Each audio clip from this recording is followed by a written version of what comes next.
Здравейте, аз съм Димитър Петров и това е бит за вас, за момчетата. Пея за момчетата, израснали на улицата.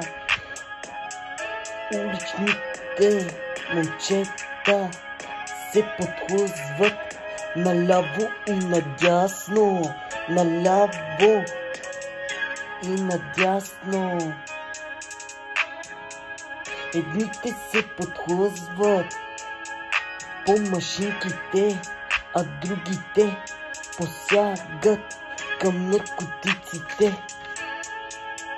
Но това, че сте били на улицата, не ви дава правото да се проваляте по този начин, защото иначе рано или късно попадате в затвора, попадате за 4 стени, попадате за 4 стени и не се знае закона колко годинки ще ви държи